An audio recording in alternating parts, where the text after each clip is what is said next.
மாண்புமிகு தமிழ்நாடு முதலமைச்சர் அவர்கள் பெண்களின் பாதுகாப்பினை மேம்படுத்தும் பொருட்டு தடுப்பு மற்றும் பாதுகாப்பு யுத்திகளை முதன்மை மற்றும் ஒற்றை இலக்கை கொண்டு செயல்பட சிங்கப்பெண் சிறப்பு அதிரடி படையை உருவாக்குவதற்கு ஆணையிட்டுள்ளார்.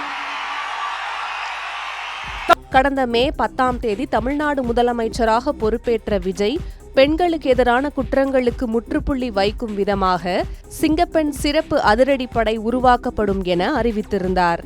அதனைத் தொடர்ந்து அரசாணை வெளியிடப்பட்டு அந்த படையின் ஐஜியாக பவானீஸ்வரி நியமிக்கப்பட்டார். சாதாரண காவல்துறை சீருடைகளில் இருந்து மாறுபட்டு களத்தில் செயல்படும் அதிகாரிகளை பொதுமக்கள் எளிதில் அடையாளம் காணும் வகையில் இந்த புதிய சீருடை வடிவமைக்கப்பட்டுள்ளது. மேலும் அதிரடி பணிகளின் போது தடையின்றி செயல்பட நவீன தொழில்நுட்பத்தில் உருவாக்கப்பட்ட நீட்டித்த தரமான துணிகள் பயன்படுத்தப்பட்டுள்ளதாக காவல்துறை வட்டாரங்கள் தெரிவிக்கின்றன. இந்த புதிய சீருடை மூலம் அதிகாரிகளின் தன்னம்பிக்கையும் பொதுமக்களிடையே அவர்களின் நம்பகத்தன்மையும் மேலும் அதிகரிக்கும் என எதிர்பார்க்கப்படுகிறது.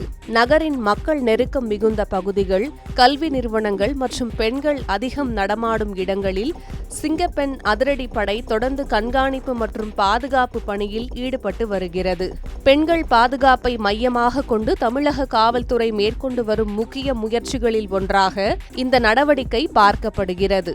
பெண்கள் பாதுகாப்பை உறுதி செய்யும் நோக்கில் அறிமுகமான சிங்கப்பெண் அதிரடிப்படையின் புதிய சீருடை தற்போது பெரும் கவனம் பெற்றுள்ளது.